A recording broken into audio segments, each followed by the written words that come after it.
कितने लोगों का शादी हो गया है? अरे भाई ये तो मेरा होगा। तो जिनका शादी, अच्छा जिनका शादी नहीं है वो लोग हाथ उठाइए। जिनका नहीं हुआ वो लोग काहे छोड़े? मैं नहीं। तो आप लोग तो हाथे नहीं उठाए, आप लोग का नहीं हुआ बेटा। आप लोग का हो रहा है ना, सॉरी इनका हो रहा है ना, कंटिन्यूअस टेंस है इनका।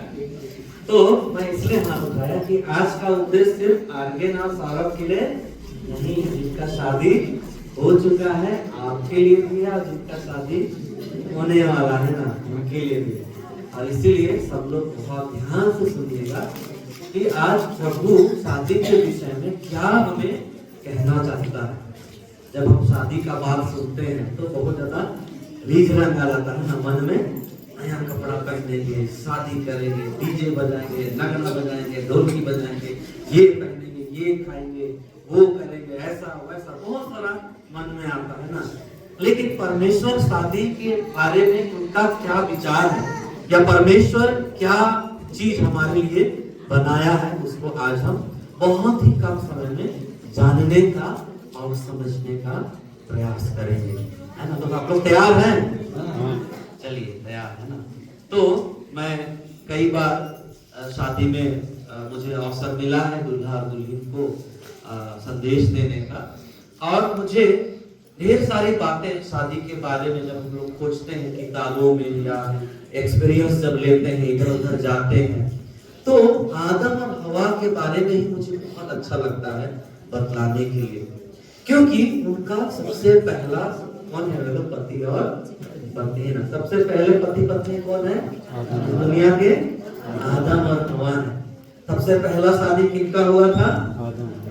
और इसीलिए उनका जीवन बहुत बड़ी शिक्षा को देता है आज के जमाने के पति और पत्नी के लिए। हम मसीहों के लिए जो पति और पत्नी है, और जो लोग हाथ उठाए फ्यूचर में कभी होंगे पति पत्नी, उनके लिए क्या संदेश देता है ना। और इसीलिए मैंने जो अगुवाई मिला उत्पत्ति 2 अध्याय उसका 18 और उधर 22 पद से आगे, जहां पर इस बात को बतलाया गया है कि आदम अकेला था और परमेश्वर को महसूस हुआ कि इसके लिए क्या बनाया जाए? एक जोड़ी बनाया जाए, एक सहायक बनाया जाए।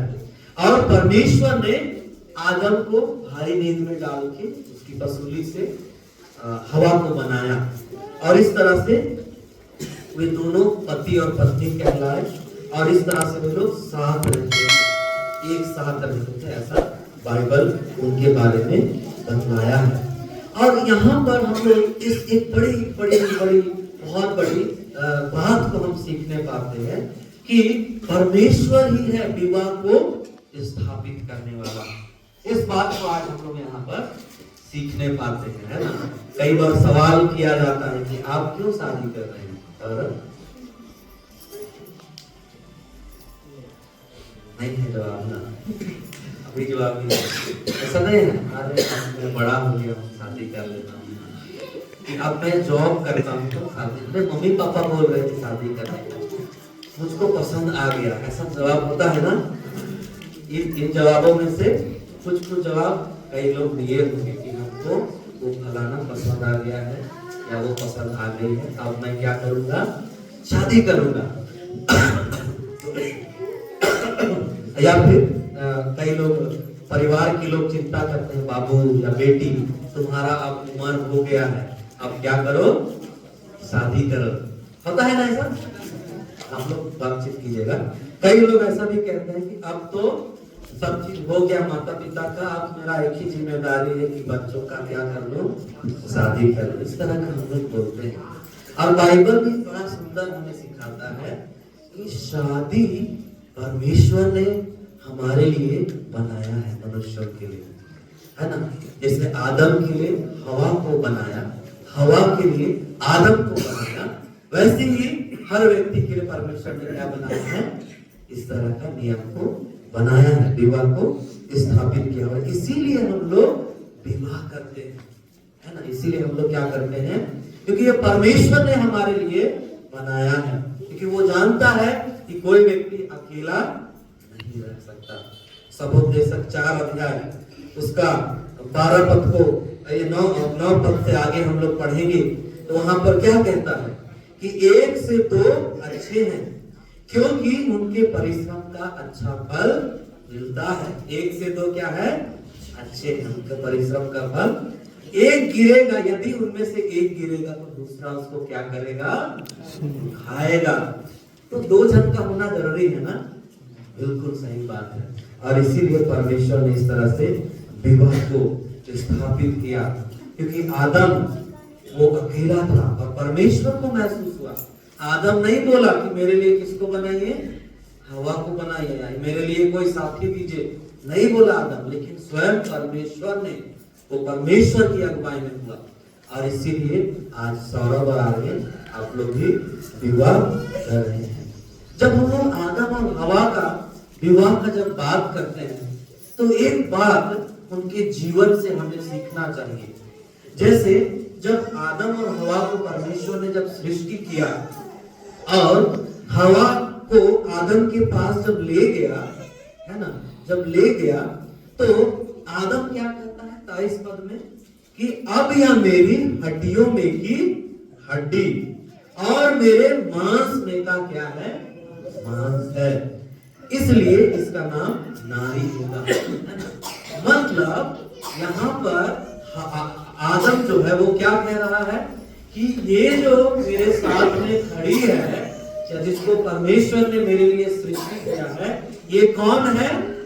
मेरी हड्डी में की हड्डी है और मेरे मांस में का मांस है।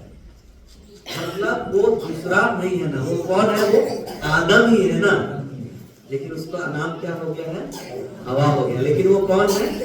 आदम ही है। आदम से ही तो वो बनाई गई है ना। मतलब वो दोनों क्या है?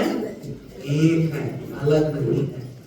भले उनका शरीर अलग अलग दिख रहा है फिजिकली, लेकिन परमेश्वर ने उनको एक बनाया है।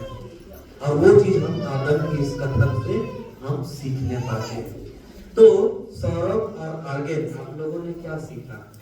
ये आप दोनों कौन है? एक सौरभ और आर्यन। तो लोग चले गए। तो आप और दोनों क्या है? सौरभ का मांस में की मांस है और हड्डी में की हड्डी है ना, क्योंकि परमेश्वर ने आपको क्या किया है? बनाया है ना।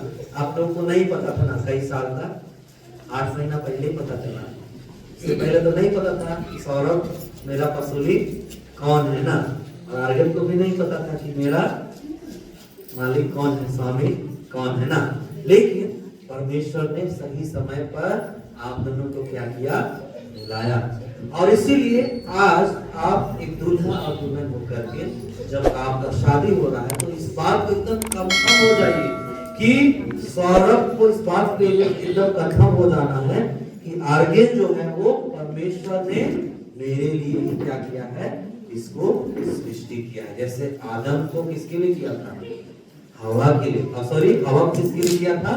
आदम के लिए। वैसे आर्यन आपको भी एकदम कोई डाउट नहीं, एकदम 100% कंफर्म हो जाना है कि जो सौरभ आपके बगल में बैठा है उसको परमेश्वर ने आपके लिए क्या किया है? सृष्टि किया है। कोई डाउट यहाँ पर नहीं होना चाहिए। कभी कभी शादी विवाह हो जाता है तो कई लोग पता नहीं मजाक करते हैं कि सीरियस करते हैं।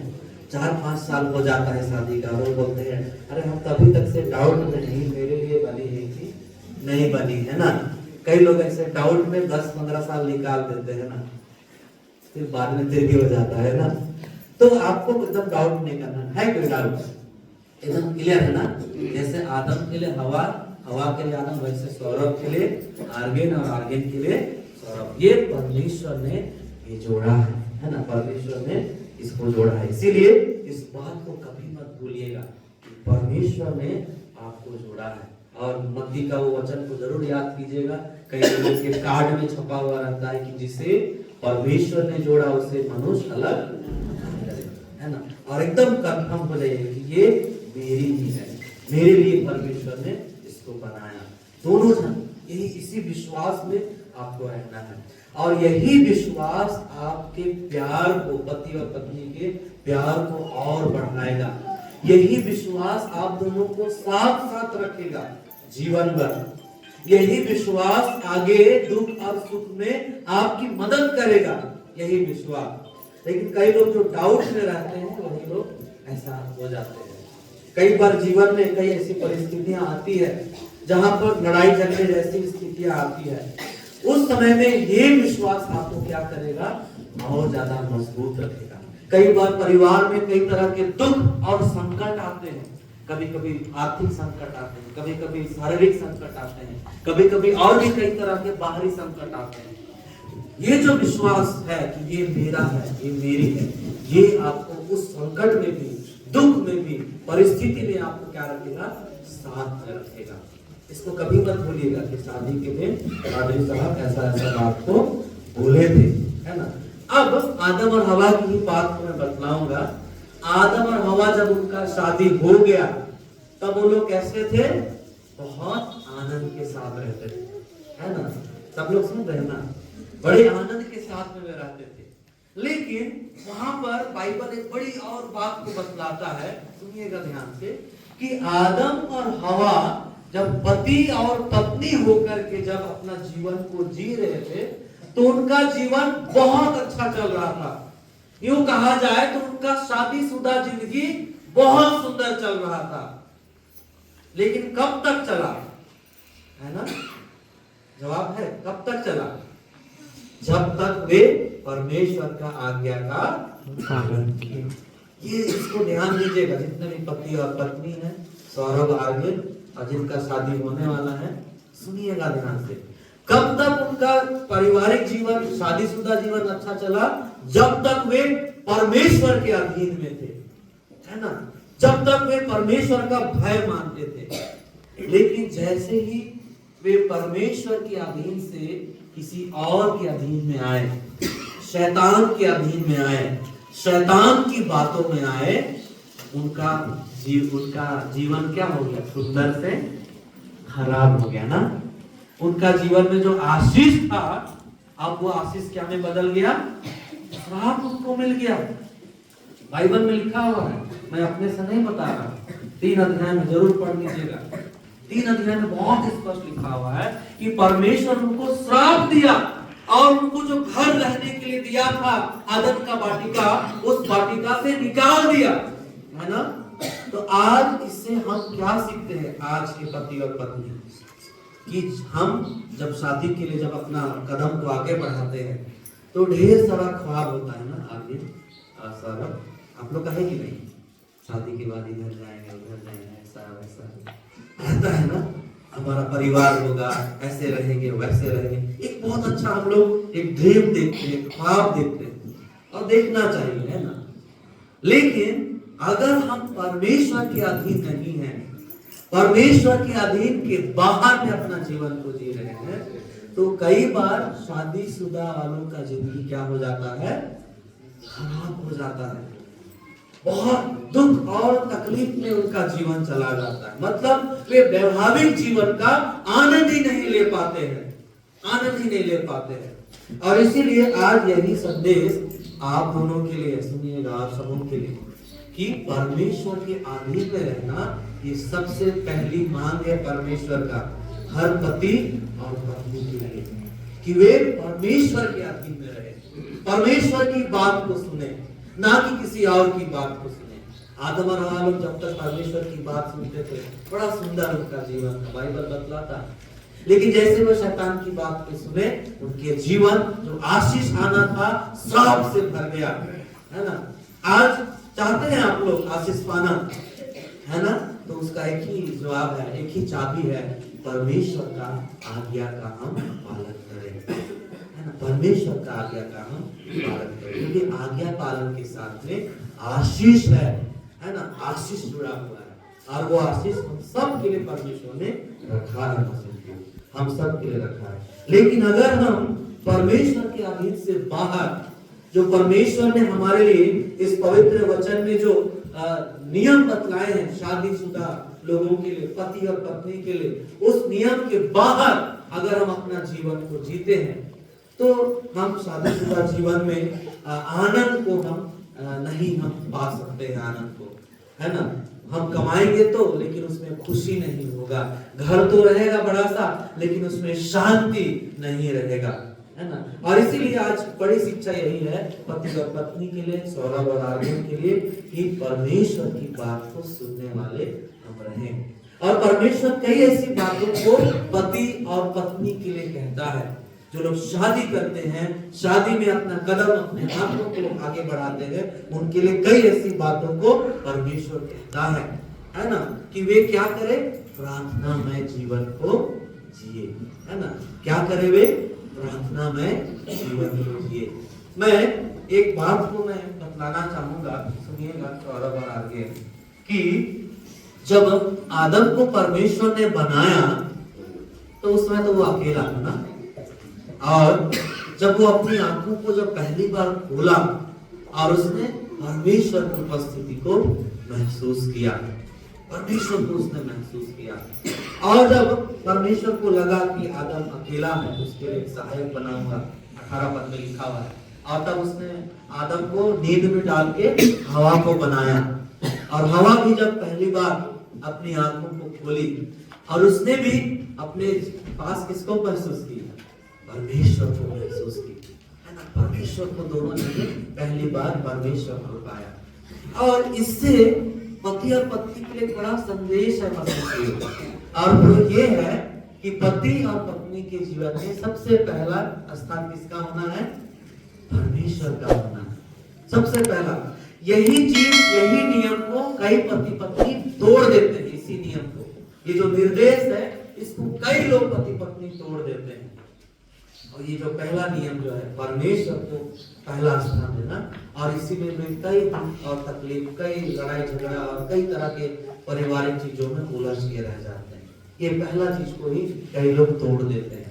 लेकिन आज एक बार फिर से हमें प्रभु हमें इन बातों को सिखा रहा है, सौरभ और आदिल के साथ में, पहला स्थान परमेश्वर को देना है। पहला स्थान परमेश्वर को देना है ना। हम लोग उस बात को भी मैं बताना चाहूंगा कि जब उन्होंने, आदम और हवा ने जब फल को खाया और जब परमेश्वर उनको डांट रहा था 3रा अध्याय में, तो परमेश्वर उनको डांटते हुए कहता है आदम को कि तूने क्यों अपने पत्नी की बात सुनी, है ना। यानी कि आदम को किसका बात सुनना था, परमेश्वर का। पहला स्थान परमेश्वर को देना। यही चीज को हम लोग कई बार तोड़ देते हैं, और इसीलिए आशीष ना आके हमारे जीवन में और दूसरा चीज आ जाता है। और इसीलिए हमें इन बातों को बहुत ध्यान देना है ना। इन बातों पर हमें बहुत ध्यान देना है। और इसीलिए आज आवश्यकता है कि सौरभ और आगे आपका जीवन प्रार्थना से भरा हुआ जीवन होना चाहिए। आप शादी के बाद में साथ में रहेंगे तो एक साथ आप प्रार्थना कीजिए। हो सकता है आप लोग का जॉब होगा तो अलग अलग भी रहना पड़ सकता है, लेकिन जब भी आप साथ में रहें आप प्रार्थना करें। हमारे पास अभी मोबाइल का सुविधा है, जब भी आप साथ में रहें तो जरूर आप अपनी पत्नी के साथ, अपने पति के साथ आप प्रार्थना करें। ये जो है ना, साथ में प्रार्थना करना, प्रभु को समय देना, ये शादीशुदा जीवन को, पति और पत्नी के जीवन को बहुत खूबसूरत बना देता है, बहुत सुंदर बना देता है, बहुत सुंदर बना देता है। और इसीलिए इस चीज को हमें कभी नहीं छूना है, कभी नहीं इसको तोड़ना है ना। और यही चीज को आदम और हवा लोग तोड़ दिए, और इसीलिए परमेश्वर उनका घर से उनको क्या कर दिया, बाहर निकाल दिया, उनको बाहर निकाल दिया। तो ख्रिस्त में आगे और सौरभ यही बात है जो शादी में हमें विशेष रूप से ध्यान देना है। बाकी और भी प्रभु के वचन हैं जहाँ पर पति और पत्नी को प्रेम करने के बारे में सिखाया है, एक दूसरे के अधीन रहने के बारे में सिखाया है ना। एक दूसरे के अधीन रहना ना, पति को पत्नी के अधीन रहना, उसकी बात को सुनना, है ना। हर डिसीजन में एक साथ निर्णय लेना, हर एक बातों में एक दूसरे का बात होना, साझा होना, समझौता होना, है ना। ये बहुत जरूरी है। कई जगह ऐसा होता है कि नहीं तुम मेरा घर में आई हो तो मेरा बात चलेगा ना। कई बार ऐसा होता है कि नहीं हम ऐसा है, मेरे हिसाब से चलना होगा, दोनों जन में ऐसा होता है ना। तो ये जो पति और पत्नी के रिश्ते को और ज्यादा दूरियां की ओर ले जाएगा। तो अधीन होना बाइबल सिखाता है ना, एक दूसरे का आदर करना, एक दूसरे का सम्मान करना। कई बार ऐसा परिस्थिति भी आता है कि बात भी हो जाता है ना, 8 महीना से मांगने तो नहीं माने ना, होगा लेकिन ना, होता है ना। तो उसके लिए बड़ा सुंदर बाइबल में सिखाया है कि क्षमा मांगने में और क्षमा देने में देरी नहीं करना है ना। जो लोग देरी किए वे लोग आज कहाँ हैं? कोई अपना माँ के घर में है, कोई अपना मामू के घर में। ऐसा लोग है जो लोग क्षमा मांगने और क्षमा देने में क्या कर दिए? देरी कर दी। होता है, हम लोग मनुष्य हैं, कई विचार नहीं मिलते हैं, है ना, अलग अलग आप लोग घर से हैं, ऐसा होता है, कई बार बात नहीं मिलता है। तो बाइबल यही सिखाता है कि हमें माफी मांगने में और माफ कर देने में देरी नहीं करना है ना। और कई बार मैं जब कनीदार था तो एक भाभी थी, मैं कई बार बतलाता हूँ, वो बोल रही थी कि हमको मजाक, भाभी है तो मजाक होता है, तो हमको मजाक में बोल रही थी कि अरे आपके भैया तो हमको केवल आई लव यू बोलते हैं ना, बोलते हैं ना, लेकिन मेरा बात नहीं सुनते हैं, है ना। तो वो आई लव यू बोला लेकिन बात ही नहीं सुना, तो वो प्यार तो नहीं हुआ ना। प्रेम क्या है? बात को सुनना, पति को पत्नी का बात को सुनना और पत्नी को पति का बात को सुनना, और हर एक बातों में अपना अधिकार देना, है ना। फिजिकली अधिकार देना, सोच में अधिकार देना, घर में अधिकार देना, हर चीजों में एक दूसरे को अपना अधिकार देना। यही है पति और पत्नी के लिए निर्देश।